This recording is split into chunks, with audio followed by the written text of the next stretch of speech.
Good evening, chaps. How are you? Hope you're all having a fabulous Friday. I almost forgot to start the stream. I was too busy watching China Guitar Skeptic on his channel because he's got that boutique guitar thing going on this weekend, and there was an immense jam going on that channel as I looked at the clock and saw, oh dear me, it's time for me to start my live stream. Cheers, everyone. How are you all doing?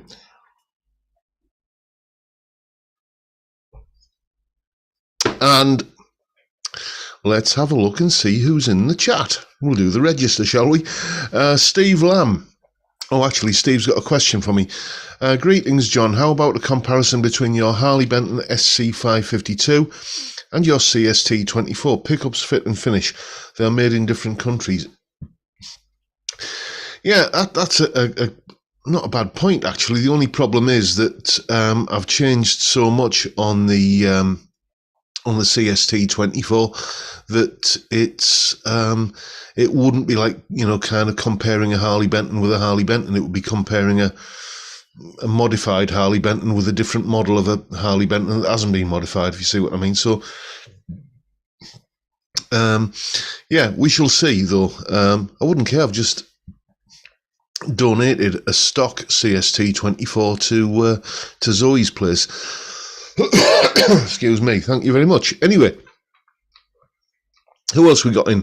David Evans, Johnny Random, Sean House, Vincent Brennan, Deco Dude, Phil, Lee, and I'm never sure how your surname is pronounced, Lee. I do apologise.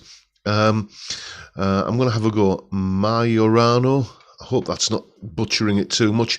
Sam Black, Ozzy's in. How are you, Ozzy? Ian Rouse, Chris Otterwell, Malcolm Spillitz, Truman's in. How are you, mate? Chip Young, Colin Falcon. Yes, indeed, it is getting like doing the register every week, isn't it? And have you noticed a slightly different look yet again for the live stream? This is how it's going to be from now on. By the way, the old hostage video look is no more. I'm afraid you can just see the screen on the couch behind me. So what we're going to talk about then? Oh, Kieran's in. Kieran's saying, cheers for the tip on MT power drums. Made my life way easier. Yes, it is. I use it all the time. I don't know if I'd use it for, professional stuff. I think I'd want to go for something a little bit more realistic sounding than MT. Yes, Flake, everyone. I think I'd probably use something a little bit more kind of realistic sounding, but for just knocking demos together and stuff for YouTube, it's ideal. It really does speed up the workflow for getting a drum track down. Yes, says Jason Carter. Yes, don't call me sir. That's it's usually police officers who call me sir, and that's never a good sign, is it? Excuse me, sir. So why did you get rid of the screen? Yes, well, basically, to cut a long story short, I've had to do a little bit of a change around in the office in here, just moving stuff around to fit other stuff in, and the PC that I do the live stream on, this one, now faces this way when it used to face that way before, and when it was facing that way, all you could see in the background was, spare bedding and, the wife's hairspray and hairdryer and various other accoutrements. It just looked a little bit more professional, blanking all that out. But now I'm this way, I don't need the screen anymore. So that's why we got rid of the screen, basically. For us folks across the pond, what the heck is Flake all about? Okay, right, well, there is a popular ice cream dessert that you can buy in the UK that's called a 99. I don't know why, but it's called a 99. And it's like an ice cream cone with a big sort of foamy, whippy kind of top on it. And you get like this Flake chocolate bar.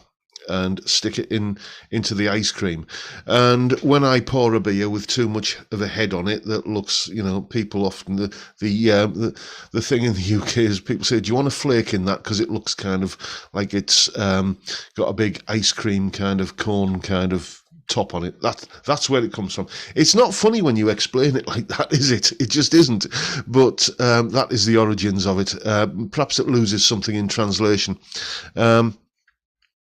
About an hour ago, says Ozzy, I fitted a string butler to my V100 Les Paul. I have to say it's made a big difference. It feels more intonated all over the neck, especially on open chords. I am thinking about the string butler as an upgrade for that Harley Benton, by the way. You definitely know a guitar is a keeper when you start thinking about the mods you're going to do to it. You know, curiously, it's a way that you're kind of showing affection for the guitar by wanting to kind of change it. I suppose tweak it to your own requirements. Anyway, let me tell you what's coming up on the channel this week, as is usually the custom and practice around about this time of the evening. Where are we? Saturday, no video tomorrow, obviously, because I don't do Saturday videos anymore. But Sunday, if you saw the video on the Harley Benton yesterday, which went out at 6 a.m, by the way. I don't know what I did there. I just kind of, because when you schedule a video, you know, it's a 24-hour clock, and for some reason I scheduled it at 0600 rather than 1800. Maybe it's because I'm an idiot. Who knows? But yeah, the solo that was like the play out part on that video yesterday, the full version of that is going up on Sunday. Then on Monday, well, I'll not keep you in suspense. It's the solo from Whitesnake's Fool for Your Lovin'. A little bit of a breakdown and analysis of that. Then on Tuesday, it's a little bit of a different one Tuesday. I've been doing me top 5 songs by this band or that band or this artist or whatever. On Tuesday, it's a little bit different. It's still a top 5, but it's my top 5 bucket list guitars. Not saying, oh, I would love to play you know, a 1954 Stratocaster or something like that. No, because I've done videos like that before where I've talked about guitars that I really lusted after. This is iconic individual guitars, specific guitars that belong to a specific guitarist. And, you know, and it's not a case of wanting to own them, but it's just a case of being curious as to, you know, what does that guitar feel like to play? You know, get kind of picking up a specific Les Paul or Strat and thinking, yeah, this is the guitar that famous solo or this, you know, kind of iconic riff was played on. So Tuesday's video is all about that kind of thing. Then on Wednesday, we're doing theory, and I've had yet another request to do some stuff on modes. So it's all about the Ionian mode on Wednesday. Then on Thursday we're going fantasy guitar shopping again. You know, this kind of thing where, you know, you've got a certain budget and what do you buy for that budget? And this week it is 300 quid. The things that you could treat yourself to in a guitar related manner for the princely sum of 300 quid. And there's a couple of, might be at least one surprise on that list, so watch out for that one. And then, you know, after that it's Friday and we're back on the drink again. Let's get back to the chat. Where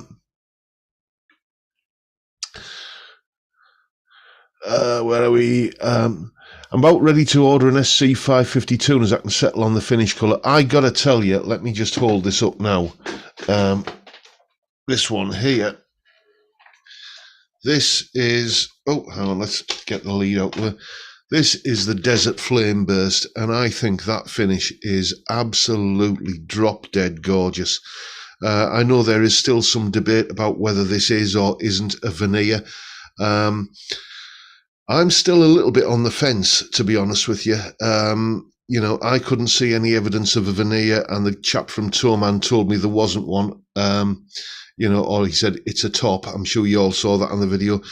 but I just don't see how they can produce a guitar at that price point that isn't using a veneer. And either way, I don't care. It's a fantastic guitar. As I say, it's a keeper. It's done something that, you know, a Gibson Les Paul Deluxe, a Gibson Les Paul Studio, an Epiphone Les Paul Standard, an Epiphone Les Paul Studio, a vintage V100, a Harley Benton SC 450 Plus, and a PRS SE single cut. There's 7 different single cut style guitars I've had before this one. It's done something that none of them have ever managed before. It's a single cut that I want to keep. So there you go. I mean, obviously, Blondie here is still number one. This will never ever be supplanted. This, every time I pick this up now, it's just like coming home. But that is just a fun little guitar. If I was going to go and do a gig, then I think the 2 guitars I would take with me would be the Harley Benton SC that you've just seen there, and that Glary Telecaster. You know, because between those 2, I reckon I could pretty much cover everything, and I don't want to be taking the signature guitar out and, you know, having it out in the open where beer can get spilled on it and a drunk person might trip over it or something. So, you know, that's very much kind of a home guitar. So I'll probably take as I say, the Benton and the Glary Telecaster, and I'd have everything covered then.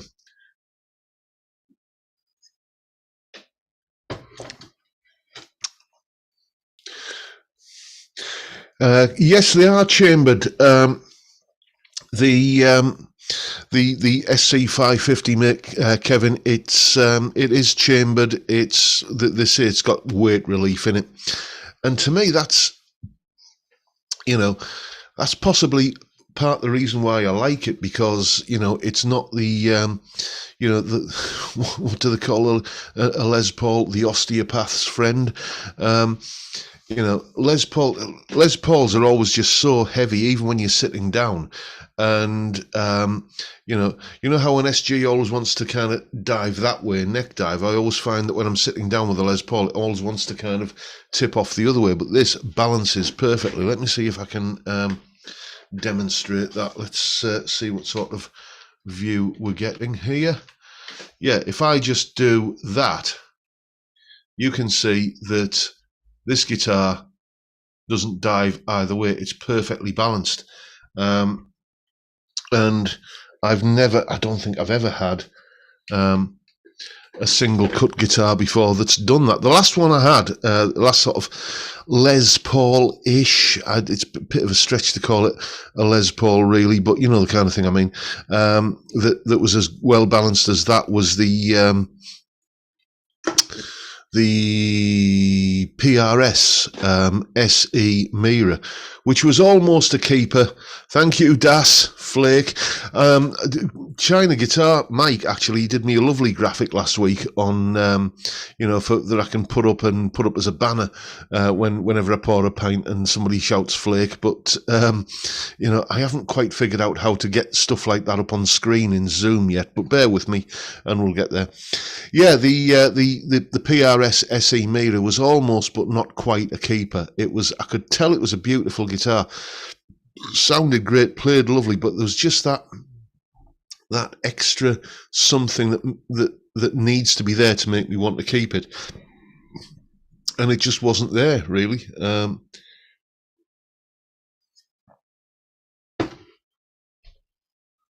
Yeah, you nearly had me spitting me beer there, Jason. I joined a band called 999 Megabytes. Still haven't got a gig. Ba-da-dumsh. That is. Congratulations, that's the worst joke I've heard today, but so good it's good, so bad it's good.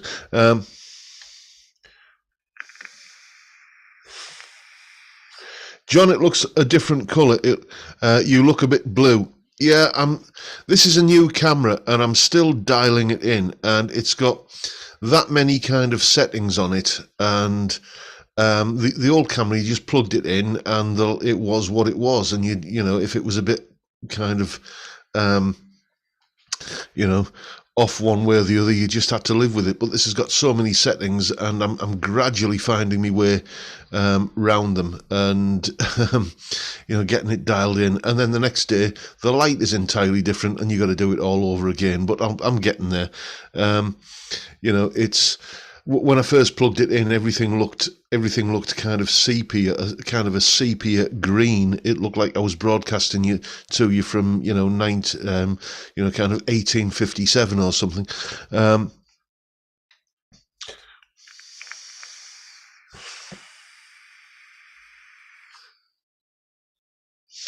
What's that, Dave? To Bottleneck Bob and everyone who made suggestions, thank you. I've ordered the Ibanez 120 QA. Looks a stunner. Good for you, Dave, mate. Oh, yes, by the way, this August the 27th get-together that we're having, I've got a bit of an update on that. First of all, we shall be meeting up. Those of you that can make it, we shall be meeting up in O'Grady's pub on Queen Street in Redcar. So write that down, or watch it again in the stream replay, or I'll kind of put it up in the community tab at some point. O'Grady's pub on Queen Street in Redcar, between 5 p.m. and 7 p.m.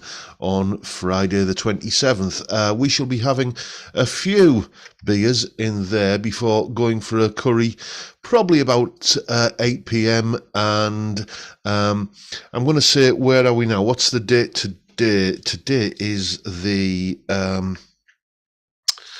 oh dear me, let me have a look in the diary. Today's the 23rd, so let's give it another couple of weeks. So we'll say, actually, let's give it till auspicious date, Friday the 13th of August.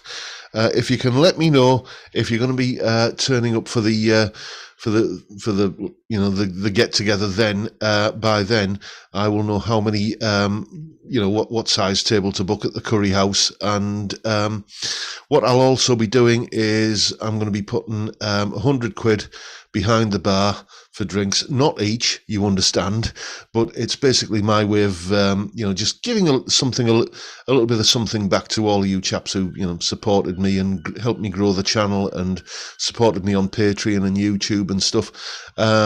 So I'm going to, you know, basically get a round of drinks in to the tune of about 100 quid or thereabouts. I'll be putting that behind the bar in O'Grady's, and we can all have a few beers and then go and have a curry and wake up the next morning feeling refreshed and reinvigorated. The other piece of information is, for very complicated reasons that I don't want to kind of bog us down in here, I won't be live streaming the get together. There are too many kind of hurdles and stuff to kind of get over, some of which are legal requirements, because, you know, you're live streaming from a public place and so on, and it gets a lot more complicated that way. So we're just going to get together and drink beer and eat curry and have a good time and have a good laugh and say whatever we want, without having to. Basically, we can have it as a private little you know, get together that we don't have to worry about you know, whether we're going on YouTube or not. And I'll say no more than that. Wish I could attend, but the flights are too expensive. Now, you can be here in spirit, Lee. Where are we? Sorry, I've been blethering too long and missed too much of the chat.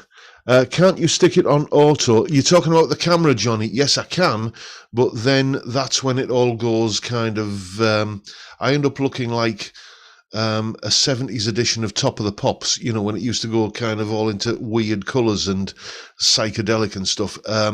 It does need to be dialed in, and you know, there's so many things: hue, contrast, gamma, brightness, backlight, you know, white balance, you know, all of these kind of things. And it's just finding the sweet spot where all of these different parameters line up.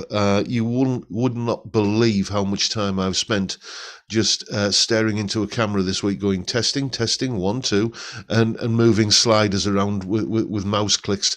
We'll get there eventually, but it's, it's a work in progress, shall we say. Are you paying for the curry? As I said, I'm putting £100 into into the evening's festivities, and we can put that towards the curry if you want, or we can put it towards beer if you want. I don't really care that much. There's so far, let me just have a look at the numbers that I've got. So far we have 1, 2, 3. There's about 6 or 7 of us that I've had confirmations of so far, and it said, oh, hang on, it said chat disconnected. Have a poppadom on me, thank you, Colm. Yeah, something happened in the chat then. I don't know what's going on, but we seem to be back in business. Yes, Bottleneck Bob's having his 65th tonight. I tell you what, I know he's not watching, but he'll probably watch this on catch up. So everybody raise your glass and, kind of let's propose a toast to Bottleneck Bob. Happy 65th birthday, mate. You don't look a day over 80. And no, seriously, mate, have a good birthday, and we'll all get together and have more of this stuff in the near future. Cheers, Bob. It's the white balance, John. Blue is cooler. You want around 5,400K to look natural. Photographer and me speaking. I shall bear that in mind. So 5,400K. I shall write that down. Hang on a sec. White balance, 5,400K.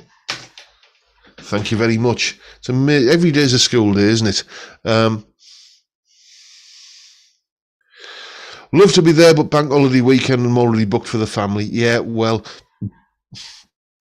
I didn't even realise it was a bank holiday when I picked the date. I just literally thought, let's have it for the end of the summer, the end of August. And of course, I should have realised, August bank holiday and everything. But there you go. I'm sure we can manage to do it again at some point. I'm sure it's going to be a rip-snorting, successful night out.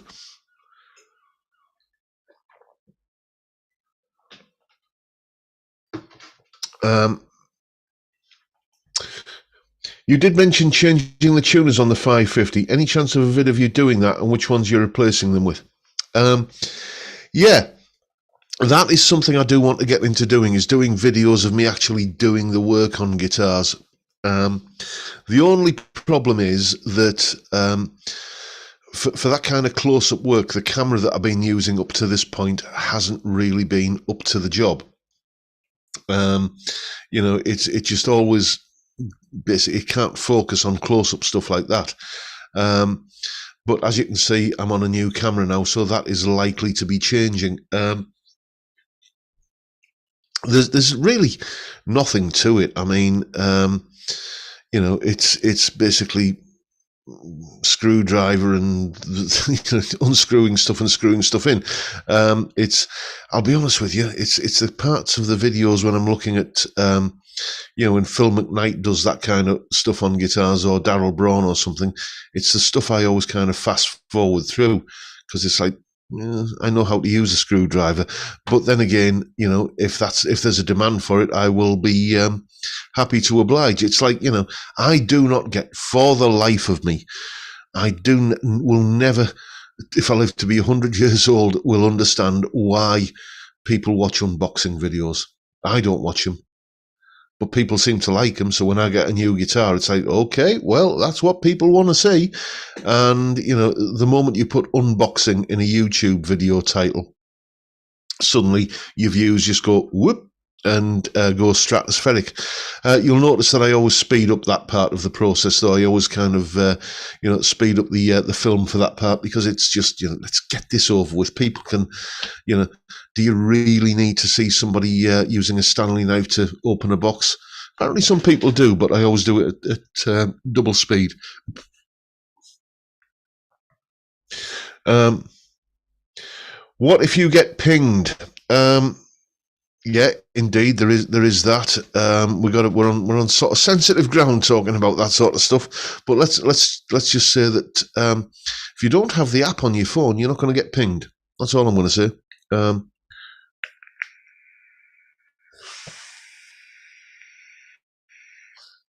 um, it's mainly cats watching unboxing videos, John. I don't care. A view is a view, and a view is revenue. Um, I found a local Indian restaurant that do a good curry and they deliver. I was surprised when we had a delivery and the boss turned up with it. I was amazed. Yeah, well, our local curry house, which we shall be partaking from tonight. I'm sure you're all aware of Bengal Spice in Redcar. I mention it often enough. It's a family-owned place, and the boss, the father of the family, he's often the one out driving the car for the deliveries. So. I guess it's that sort of everybody pitches in kind of thing, and then the fantastic people in there as well. Like you go in, and you might not have been in for well since we all had that enforced break, didn't we? Like when there was before the lockdown and then after, and you go in after the lockdown and they remember what your favorite meal is, what your drinks order is, and stuff like that.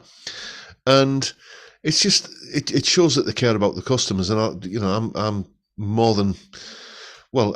I think it's just the right thing to do to support little local businesses like that. That care about their local customers. It's something I do get a little bit on me high horse about from time to time, but I promise I won't do that tonight. Yeah. Unboxing and reaction videos, Das. I've thought about doing reaction videos, but I've never quite got round how you monetize a reaction video, because but the nature of it is that you're playing copyrighted material, and there are certain bands, shall we say, that I even play the chord sequence from one of their songs, and it might be something as simple as a 1-6-4-5 chord sequence, C, A minor, F, G, and I put that chord sequence up in a video and it gets demonetized because it's the same chord sequence as this band used. And it's like, well, you can fight it, but you're never going to win it, basically, because it's David and Goliath, isn't it? But so I would love to do some reaction videos. I'm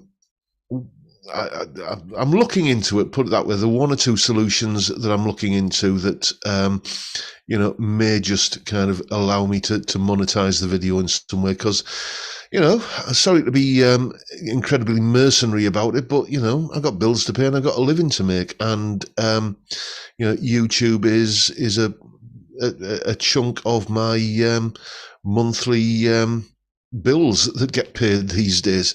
So I can't afford to be doing too many videos where it's gets thousands of views, but it doesn't get any income coming in.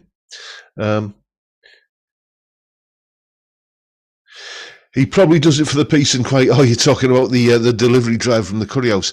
What's your usual order at the curry house? Right, well, you go in, first of all, and you order a pint of Cobra. That is obligatory. You've got to have a pint of Cobra when you go into the curry house.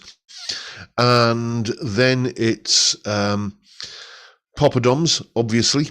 Then there's the chicken tikka paneer that I'm quite fond of as a starter.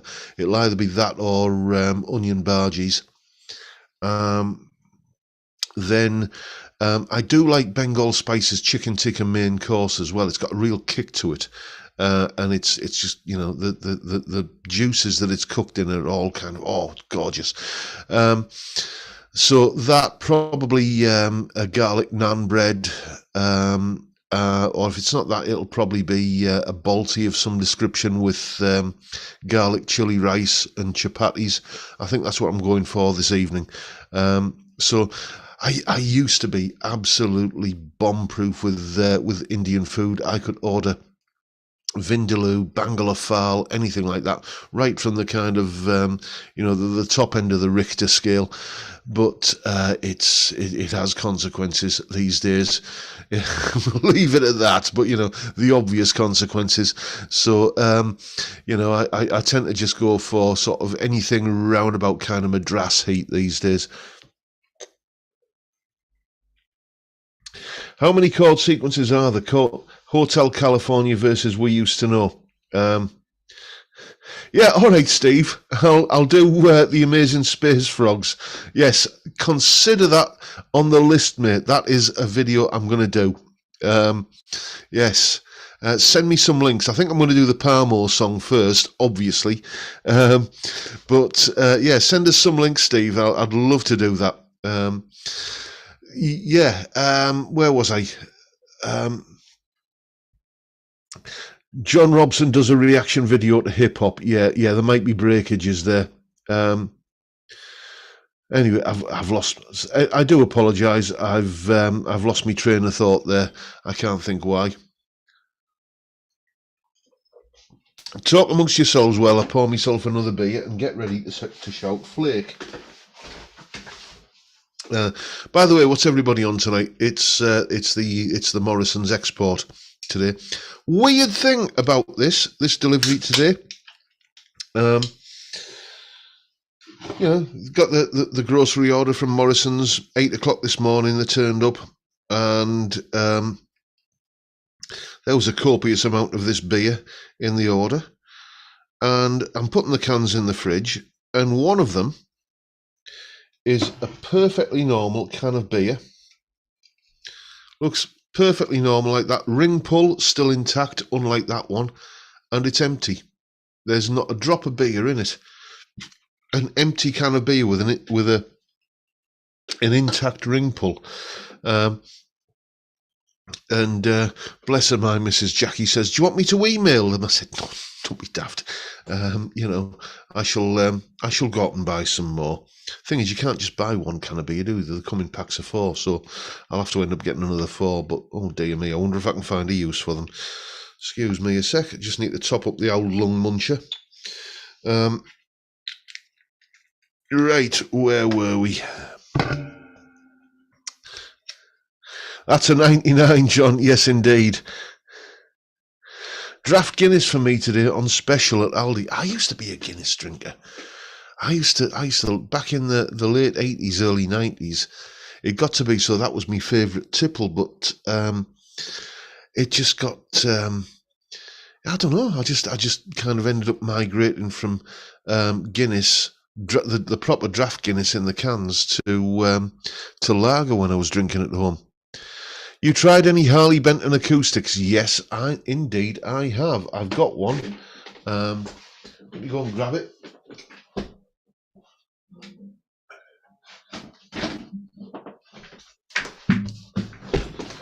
I got this Harley Benton acoustic here. This is the Harley Benton something or other. It is a bit of a pet peeve with me, is that I wish guitar manufacturers would give their guitars names rather than, some alphanumeric kind of sequence of letters and numbers. But basically, it was a 75 quid guitar, electroacoustic. You've got the little kind of control panel there, and it scratches my acoustic guitar itch.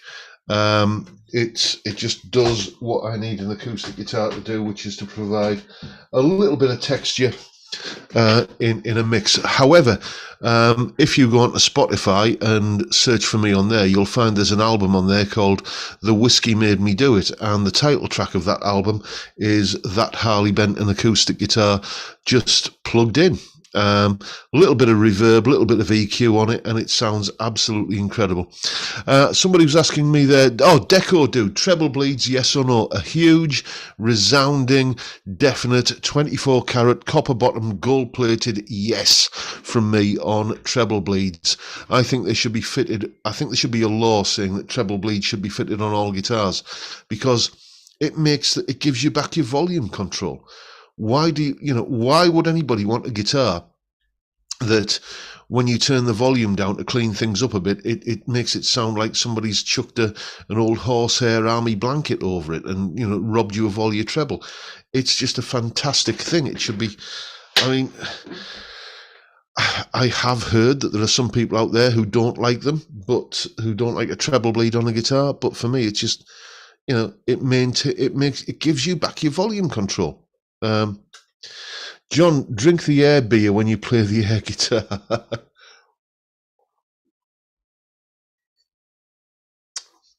No.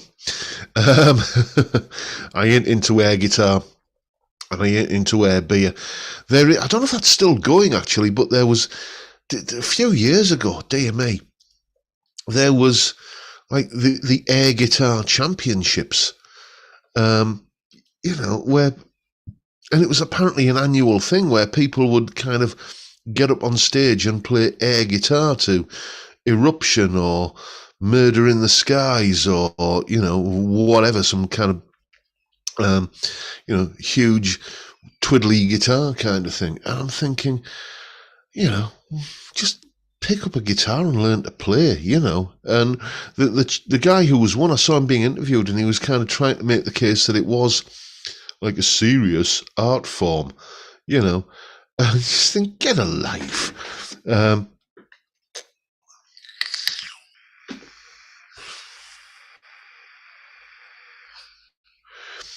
Never a Guinness fan until I try the Nigerian imported Guinness. It's 7.5 feckin' percent. Dear me, now that's going to do you some damage, isn't it? That's 7.5%.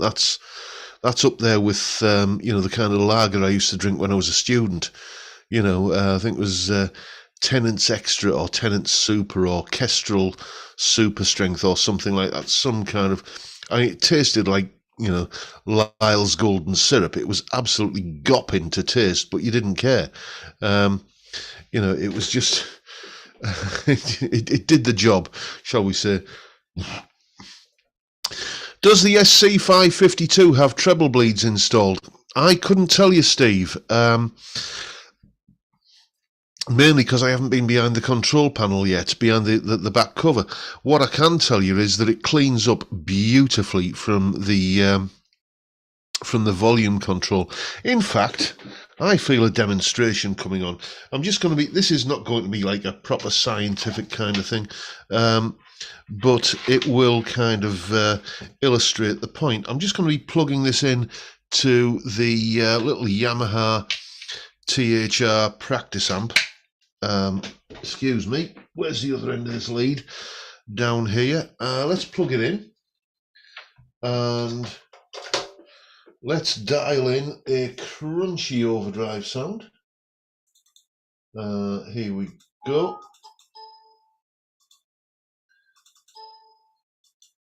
And okay, so this is the sound that I've got dialed in on the bridge pickup right now. So that's...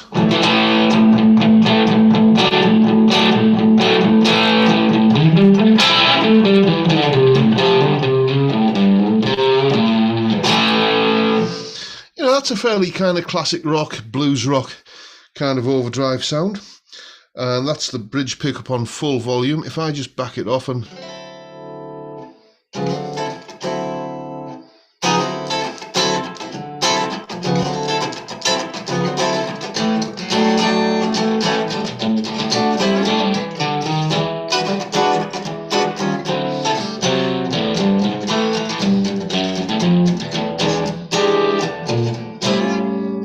So you can hear it cleans up fantastically from the volume control.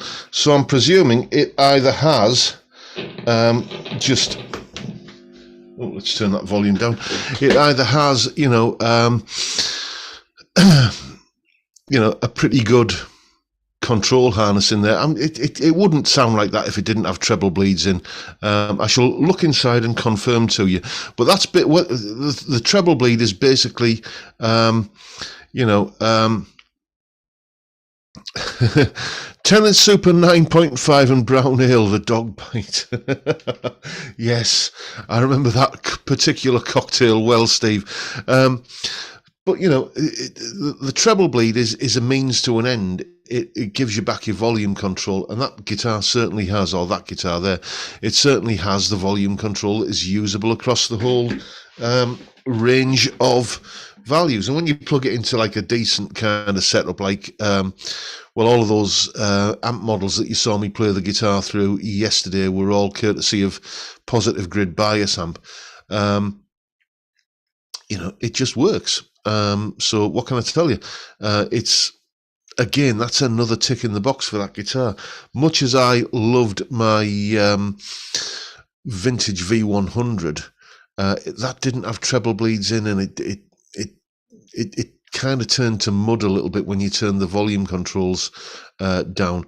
I mean, if you're the kind of player who just leaves everything on 10 all the time, which I suspect most people are, then it's not an issue. But I do like to have, you know, that sort of control from just rolling the volume around a bit. Where are we? I still have my cut-out air guitar, not cut out from a free poster in my HM A to Z book. Fair enough, mate. Did they really publish something like that? So it will clean up using the pot into the second gain stage. Yes. As you heard there, it cleans up nicely. You know, you can actually, with a Les Paul style guitar, you can actually use the pickup selector as your channel switch. Really, you know, just kind of, you know, usually clean-ish sort of sound on the neck pickup with a volume roll back, and then just flip it to the bridge pickup for your solo. You know.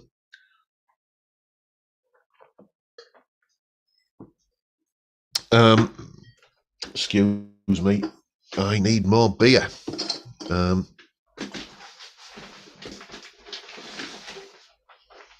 Oh no, I thought this was the last one. No, there's another one in the bag.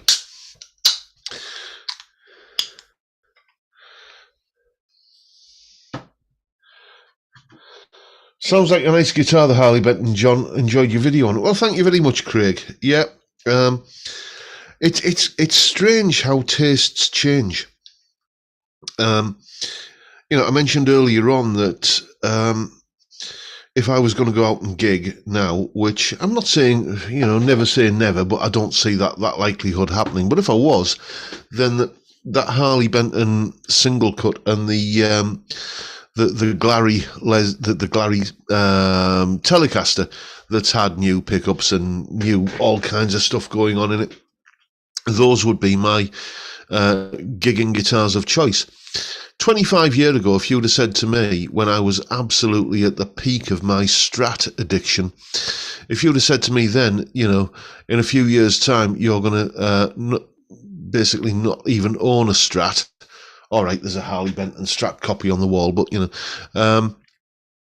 if it said to me, you're not going to be, your Strat isn't going to be your main guitar, and you're going to kind of bounce between Telecasters and Les Pauls, then I would have looked at you like you were mad.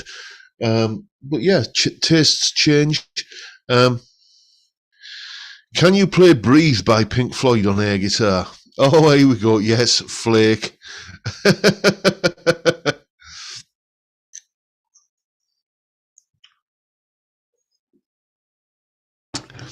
In Glasgow, if you ask for lager and lime, they say we don't do cocktails. Yes. The one that I never understood, that was always a mystery, because I can get the kind of lime thing in lager, you know, it sharpens it up a bit and it makes it perhaps a little bit more thirst quenching. The one that I never ever got was people who put Ribena into lager, you know, lager and blackcurrant. What is that all about? John, did you ever check out Clark Hutchinson, A equals MH2 squared? Mick Hutchinson plays some great guitar, and it's a bit different from the note. No, I didn't, but now I shall. Glad to see you got rid of that awful screen. Yes, I did. As I say, there's been a bit of a change around in the office, which now means that when I'm facing the camera, you can see guitars behind me rather than my missus's hairdressing products and stuff.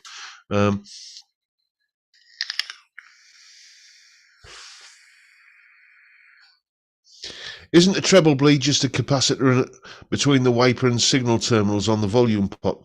Really simple to add or remove. That's all it is. Well, you usually put a resistor in parallel with it, and that usually it just kind of enhances the effect. I've heard that a treble bleed doesn't do much for a P90. Anyone else experience that?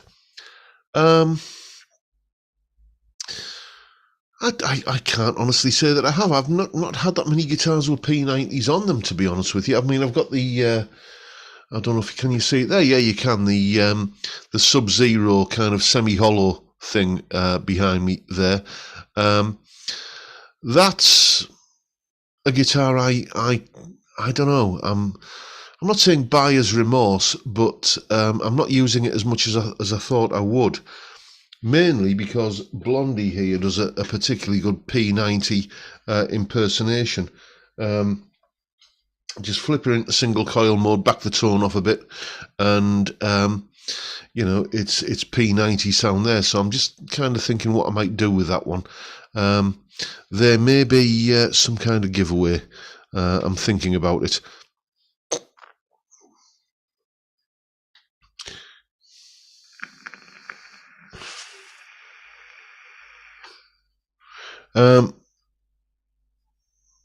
Treble bleed doesn't do much for Sinclair C5 neither.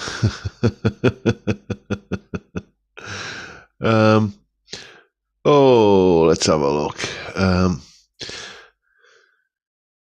John, did you have a listen again to that track after our email exchange the other evening? Yes, I did, mate. Yes, impressed. Snakebite, lager, cider, 50-50, tastes like vomit before you vomit it up. Yes, I never got on with Snakebite, I've got to be honest with you. Best budget Telecaster nowadays. It depends really how much work you want to put into it. I have to say that Glary, and they're about, what, 80 quid? 75, 80 quid?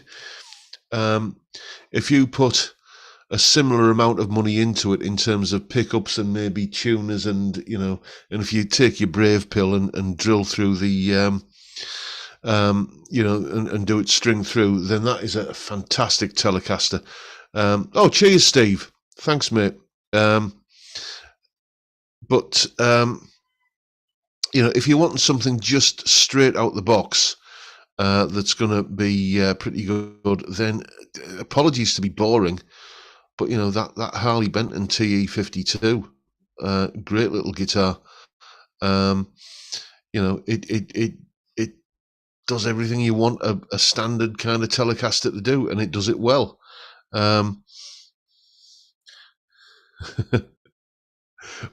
Only treble bleed. I'll get my coat. Yeah, the Harley Benton TE70. That's another good one as well, Ozzy.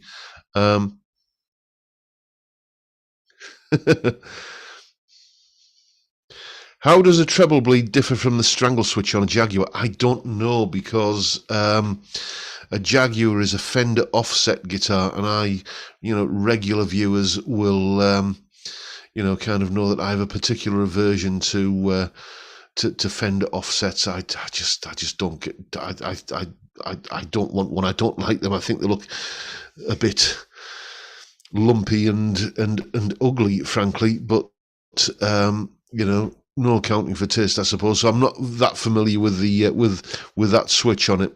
I got to tell you.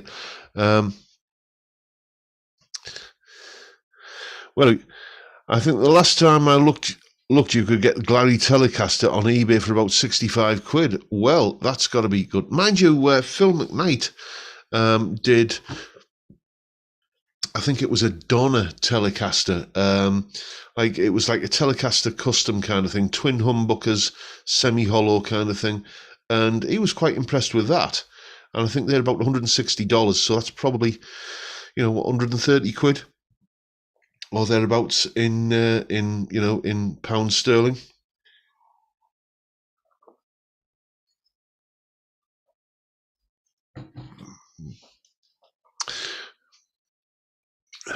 The only problem I have with Harley Benton tellies is the fretboard radius. Yeah, I can see that because they all have, a very kind of modern fretboard radius. I happen to like that, but if you're more of a fan of the vintage 7 1/4, then you're not well served. Even the Squire Classic vibe is more kind of modern radius, and 9.5. What's wrong with offsets? I have a Jaguar and a Jazzmaster. Well, good for you, Malcolm. If you like that shape of body and everything, then crack on, lad. But I don't know. It looks, as I say, it doesn't. The aesthetic doesn't appeal to me, and I can sit here and waffle away and blether away about why I don't like it all as much as you like, but I just don't. I just don't like that body shape.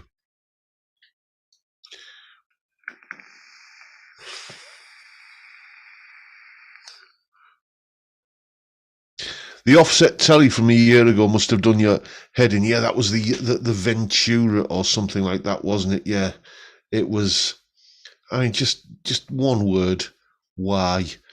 I suppose there must have been a market for it. I'm sure a big company like Fender don't go to the expense of tooling up and building a guitar and setting production lines up without going to market research of some kind in the first place, and focus groups and stuff, and discovering that there must be some kind of need for, or kind of demand for that kind of guitar. And if there is, well, fine. I'm just saying it's just not my cup of tea. So we are allowed to have different opinions, and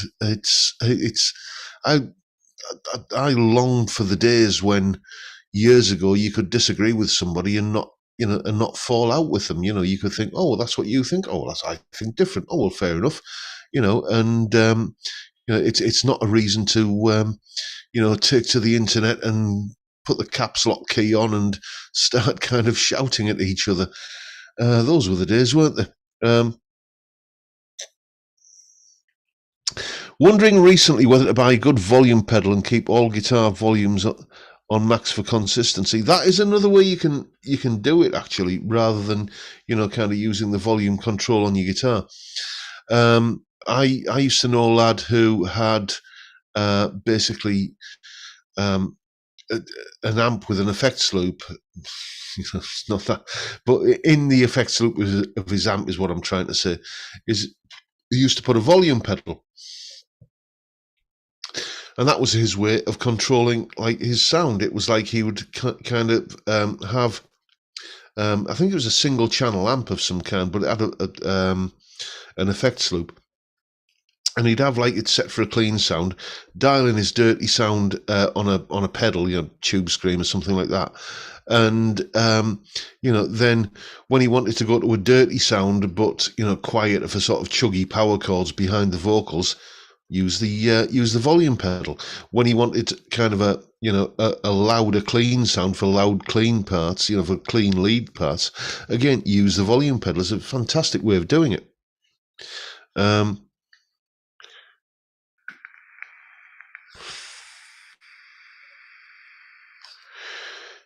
I've got a blue Marshall 6100 30th anniversary head sat in the cupboard. You mentioned you'd previously had the combo. Fancy reliving those days by buying mine? No, David, thank you very much, but no. The one word you could not use in conjunction with that Marshall anniversary amp was reliable. The damn thing used to get pocket money. Beautiful sounding amp, but my oh my, it was just so unreliable. It was at the point where I just couldn't gig with it because I didn't know if it was going to get through the gig. So Some of the Harley Benton SC guitars are dirt cheap, 150 quid or so, and come with P90s.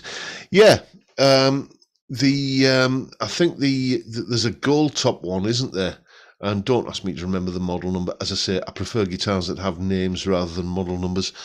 But there's a gold top one with P90s. I don't think it's mahogany though. I think it's a basswood body. And the P90s are ceramic, which, you know, you're not getting a proper P90 sound usually. Hi, John. Have you managed to sell a few John Robson signature Scott guitars? Dan tells me he's pretty busy with orders. The thing is with Dan, he takes his time, and as you know from the I seem to remember it was a never-ending series of questions when I was waiting for mine to turn up. Have you got your guitar yet? No, it's not here yet. So Dan does take his time. It's worth the wait, but he's got a bit of a backlog to work his way through at the moment, I believe. Oh, Chip, no gold tops. You're not into gold tops. You feel the same way about gold tops as I do about Fender offsets. Well, fair enough. As I say, we are allowed our own tastes, you know.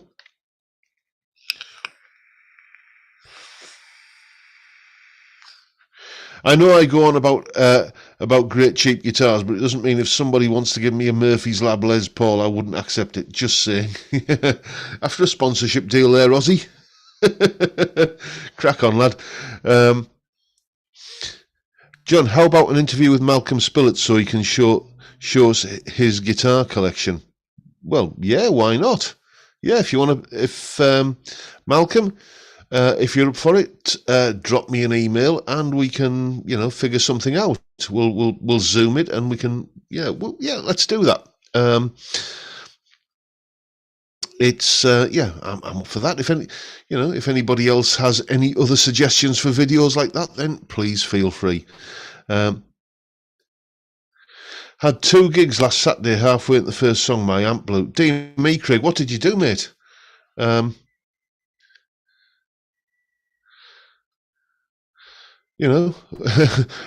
did you get through? Did you have some kind of backup? Yes, I did, David. Yes, I did, mate. Did you not get me reply? Anyway, yes, David Evans is just asking me about a track he emailed me the other day. Anyway, John, what happened with the signature guitar comparison test? Or did I miss it? Yeah, that's still on. You didn't miss it. Basically, if you're not in the know about that, I've obviously got, as you can see, I don't know if you can see, I don't know what the camera's showing, but on the back of there is serial number 001 on the back of my guitar. Serial number 002 will be paying a visit at some point, and we're going to be doing a comparison. It just hasn't happened yet. It will be happening, but it hasn't happened yet. Okay, Malcolm, ping me an email. Just go to the lessons page on my website, which is in the description of all the videos, and we'll sort something out, mate.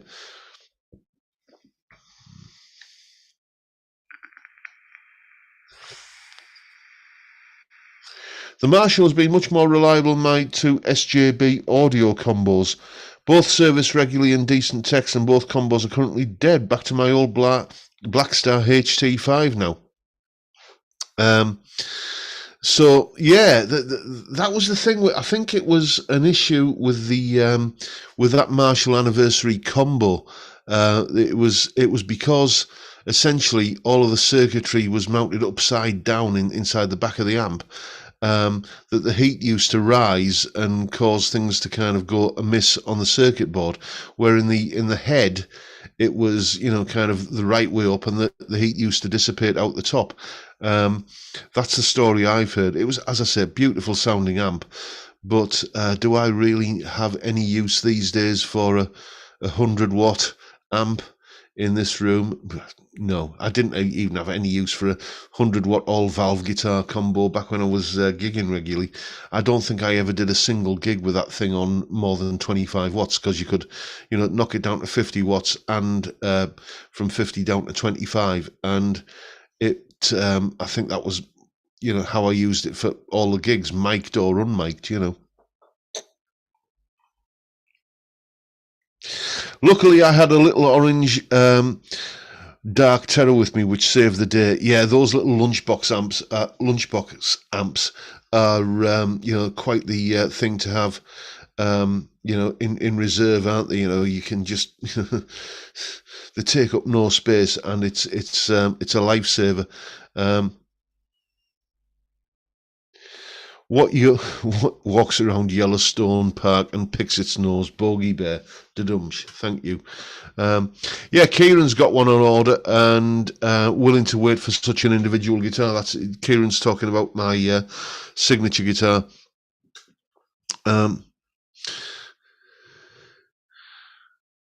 Anyway, let's just have a look. Let's just scroll down the chat here. Combos are notorious for broken solder joints due to the vibration. Always better to have a separate head, in my opinion. Yeah, but then you've got, I talk about convenience. I was going to say, you've got the convenience of you just having the one-stop shop, the combo, to kind of load in and load out. But, if it dies halfway through the gig, that kind of blows the convenience argument out of the water, doesn't it? Anyway, chaps, we've been on an hour and I'm getting hungry for me curry. So once again, I'm going to say thank you all for turning up yet again to watch a fat, bald northern lad drink beer and talk cobblers for an hour.